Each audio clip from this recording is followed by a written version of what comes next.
오늘 성경 말씀은 마태복음 3장 1절부터 4절까지의 말씀입니다. 그때에 세례 요한이 이르러 유대 광야에서 전파하여 말하되 회개하라 천국이 가까이 왔느니라 하였으니 저는 선지자 이사야를 통하여 말씀하신 자라 일렀으되 광야에 외치는 자의 소리가 있어 가로되 너희는 주의 길을 준비하라 그의 오실 길을 곧게 하라 하였느니라. 이 요한은 낙타털 옷을 입고 허리에 가죽 띠를 띠고 음식은 메뚜기와 석청이었더라. 오늘 대림절 둘째 주일입니다. 대림절은 예수 그리스도의 다시 오심을 기다리는 시기입니다. 예수님께서는 두 번 오십니다. 첫 번째는 2000년 전에 구원의 주님으로 이 땅에 오셔서 우리를 구원해 주셨습니다. 예수님은 2000년 전뿐만 아니라 다시 오시겠다고 약속하셨습니다. 재림의 예수님, 그때는 심판의 주님으로 다시 오신다는 것입니다. 대림절이 되면 가장 기억나고 가장 생각나는 사람이 한 사람이 있는데 바로 세례 요한입니다. 세례 요한은 구약의 시대에 선지자들을 통하여 예언된 사람입니다. 첫째, 이사야 선지자의 말씀입니다. 이사야 40장 3절 외치는 자의 소리여 이르되 너희는 광야에서 여호와의 길을 예비하라. 사막에서 우리 하나님의 대로를 평탄하게 하라. 이사야 선지자는 39장까지는 이스라엘 백성들의 죄악을 지적하고 하나님의 심판의 말씀을 선포하였습니다. 그들의 죄 때문에 나라가 망하고 바벨론 포로가 되어 잡혀갈 것이라는 것입니다. 40장부터는 여호와 하나님의 구원을 선포하고 있습니다. 하나님께서 정하신 형벌의 기간이 끝났습니다. 이제 새 일을 시작하실 것입니다. 하나님께서 가장 먼저 사용하는 것은 광야에서 외치는 자의 소리입니다. 이 소리는 백성들을 위로하는 소리입니다. 이 소리는 광야에서 여호와의 길을 예비하는 소리입니다. 3절 말씀은 여호와께서 외치는 자의 소리로 사용하실 선지자를 보내주실 것이라는 약속입니다. 이 말씀이 선포된 때는 예수님께서 오시기 전 700년 전 사건입니다. 그리고 말라기 선지자입니다. 말라기 선지자는 여호와의 크고 두려운 날이 이르기 전에 선지자 엘리야를 보낼 것이라고 약속하셨습니다. 이 말씀이 선포된 때는 예수님께서 오시기 전 400년 전 사건입니다. 400년의 시간이 흘렀습니다. 하나님께서 정하신 때가 되었습니다. 하나님께서 보낸 천사가 성전에서 섬기던 사가랴 제사장에게 나타났습니다. 누가복음 1장 13절입니다. 천사가 그에게 이르되 사가랴여 무서워하지 말라. 너의 간구함이 들린지라. 내 아내 엘리사벳이 내게 아들을 낳아주리니 그 이름을 요한이라 하라. 천사는 내 아내가 아들을 낳을 것인데 그 이름을 요한이라고 지어주라고 알려줍니다. 예수님처럼 천사가 이름을 알려주었습니다. 요한이라고 하는 뜻은 여호와는 은혜로우시다 하는 뜻을 담고 있습니다.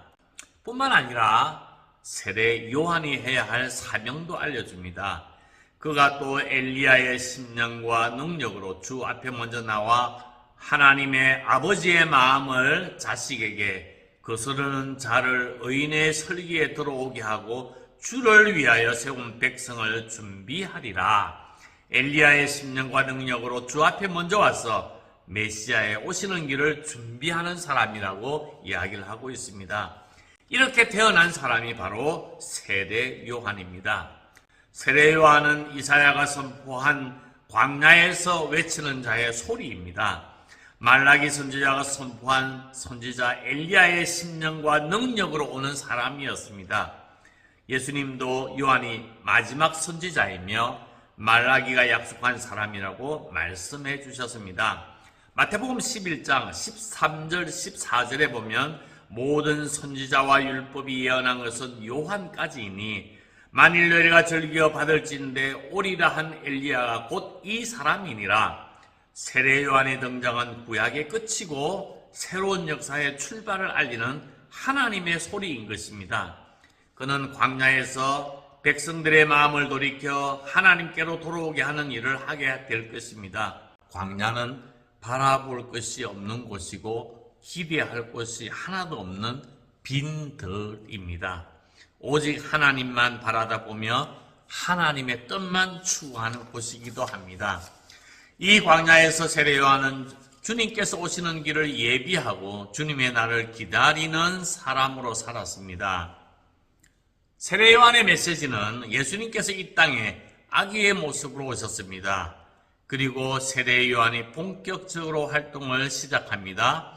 그때 세례 요한이 이르러 유대 광야에서 전파하여 말하되, 세례 요한이 선포한 메시지는 간단합니다. 2절, 회개하라, 천국이 가까이 왔느니라 하였으니 먼저 회개하라는 것입니다. 회개하라는 외침은 짧지만 강력한 메시지입니다. 당시 사람들의 마음을 하나님을 향하게 하고 메시아가 오는 길을 준비하기에 아주 적합한 말씀이었습니다. 회개라고 하는 헬라어 단어 메타노이아는 우리의 생각과 우리의 마음을 바꾸고 내 행동과 삶의 방향을 바꾸는 것을 말합니다. 죄의 자리에서 일어나 떠나서 하나님께로 더 가까이 가는 것입니다. 회개해야 하는 이유는 하나님의 나라가 가까이 왔기 때문입니다. 우리는 천국에 간다는 생각을 가지고 있습니다. 그래서 구원열차 타고 천국에 간다고 이야기를 합니다. 하지만 예수님께서는 천국을 향해 가라고 말씀하신 적이 한 번도 없습니다. 뭐라고 말씀하셨냐면 천국이 가까이 왔다고 이야기를 하고 계십니다. 천국을 향해 가라고 말씀하셨으면 우리는 천국을 찾아서 가야 할 것인데 천국이 오니까 우리는 기다리면 되는 것입니다. 그래서 신앙은 약속을 믿고 기다리는 것입니다. 천국을 찾아서 어디로 다닐 이유가 없습니다. 천국은 하나님께서 다스리는 통치의 상태를 이야기를 합니다. 하나님께서 내 마음을 통치하시면 내 마음이 천국이 되고, 우리 가정을 통치하시면 우리 가정이 천국이 되고, 우리 교회를 통치하시면 우리 교회는 천국이 되는 것입니다.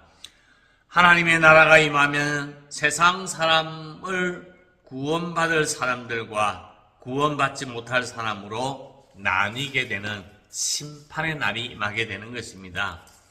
요한은 이렇게 설명합니다. 11절, 나는 너희로 회개하게 하기 위하여 물로 세례를 베풀거니와 내 뒤에 오시는 이는 나보다 능력이 많으시니 나는 그의 신을 들기도 감당하지 못하겠노라.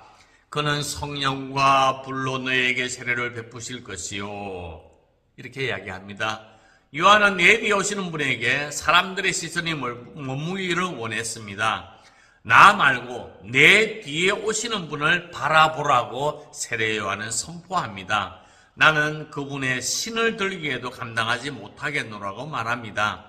내 뒤에 오시는 분이 하나님의 나라를 가지고 오시는 분이라고 선포합니다. 그리고 그분은 성령과 불로 너희에게 세례를 베푸실 것이라고 선포합니다. 또한 12절에 보면 손에 키를 들고 자기의 타작마당을 정하사 알곡은 모아 곳간에 들이고 죽정이는 꺼지지 않는 불에 태우시리라. 예수님은 손에 키를 드셨습니다. 우리 키 알죠? 알곡과 죽정이를 구분하는 키. 곡식 한 바가지를 키 위에 올려놓고 공중으로 날리면 알곡은 다시 키 위에 떨어지고 죽정이는 바람에 날려갑니다. 예수님께서 키질을 하실 때에 알곡과 죽정이가 나누어집니다. 알곡에는 성령님을 주셔서 하나님의 나라에 합당한 사람이 되게 하시고, 죽정이는 불에 태워 버릴 것입니다. 알곡은 구원받을 사람이고 죽정이는 구원받지 못할 사람을 상징하고 있습니다. 요한은 우리의 마음과 생각을 하나님께로 돌이키는 회개를 선포하였습니다. 그리고 회개에 합당한 열매를 맺으라고 우리에게 부탁하고 있습니다. 세례 요한이 광야에서 외칠 때 많은 백성들이 자기 죄를 자복하며 요한에게 나왔습니다. 요한은 그들에게 죄 사함의 세례를 베풀어 주셨습니다. 하지만 그렇지 않는 사람들도 있었습니다. 7절에 보면 요한이 많은 바리새인들과 사두개인들이 세례 베푸는 데로 오는 것을 보고 이르되 독사의 자식들아 누가 너희를 가르쳐 임박한 진노를 피하라 하더냐. 바리새인과 사두개인들은 유대인의 종교를 대표하는 지도자 그룹입니다. 그들은 하나님의 율법을 엄격하게 지켰고 장로들의 전통도 철저하게 지켰습니다. 구제와 금식과 기도도 열심히 했습니다. 그들은 분명히 하나님 나라에 들어갈 분명한 자격이 있다고 생각했습니다. 충분한 자신들의 의가 있기 때문에 하나님 나라에 들어가는 것은 당연하다고 생각했습니다. 그러나 요한은 정반대의 이야기를 합니다. 바리새인들과 사두개인들을 향하여 독사의 자식들이라고 말합니다. 이 말은 그들이 회개하려는 마음이 전혀 없기 때문에, 더 정확하게 말하면 그들의 마음속에 하나님이 계시지 않았기 때문인 것입니다. 겉으로 볼 때는 흠잡을 데 없는 신앙인의 모습이지만 그들의 삶은 믿음의 삶이 아니었습니다. 자기의 의와 불신앙이 가득하였습니다. 하나님을 향한 믿음이 없었고 하나님의 약속에 대한 기대감도 없었습니다. 그저 사람들에게 거룩하고 경건한 사람으로 인정받고 칭찬받는 것을 좋아했을 뿐이었습니다. 그들은 자기들의 의로움을 자랑하며 사람들에게 보이기 위하여 가면을 쓰고 사는 사람들이었습니다. 요한은 나는 당연히 하나님 나라에 들어갈 수 있는 자격이 있다고 생각하는 사람들에게 이렇게 외칩니다. 그러므로 회개에 합당한 열매를 맺고 속으로 아브라함이 우리 조상이라고 생각하지 말라. 내가 너에게 이르노니 하나님이 너희 이 돌들로도 아브라함의 자손이 되게 하시리라. 회개에 합당한 열매를 맺으라고 우리에게 외치고 있습니다.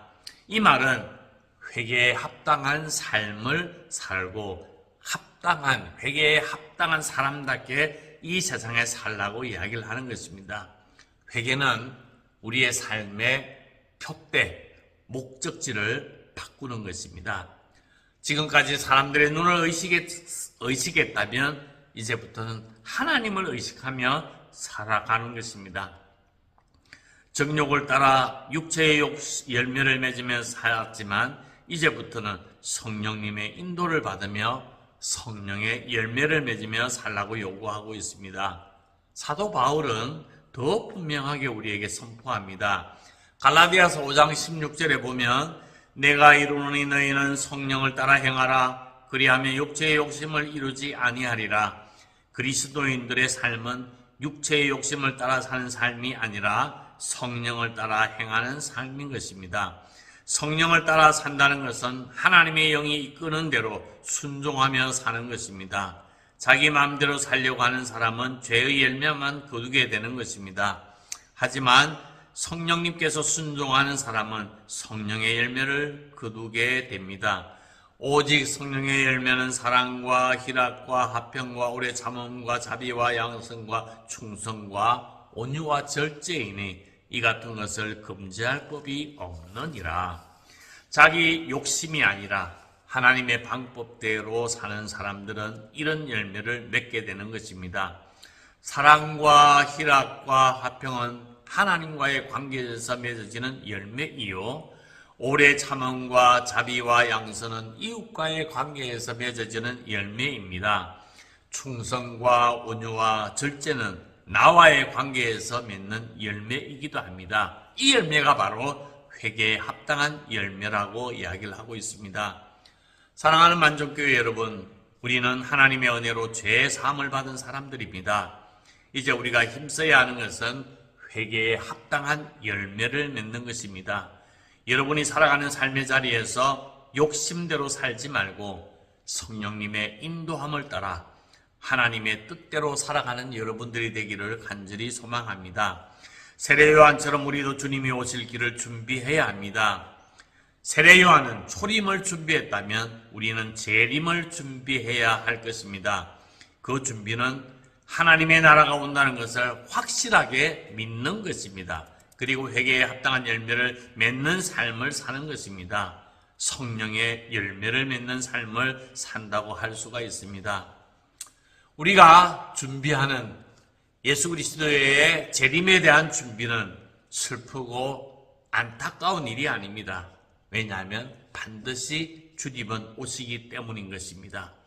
주님이 다시 오시는 그날까지 하나님 앞에 구원받을 수 있도록 잘 준비하고 성령의 많은 열매를 맺어서 하나님을 기쁘시게 하는 하나님의 귀한 의의 용사로 우뚝 서는 여러분들이 되기를 주님의 이름으로 축복합니다. 아멘.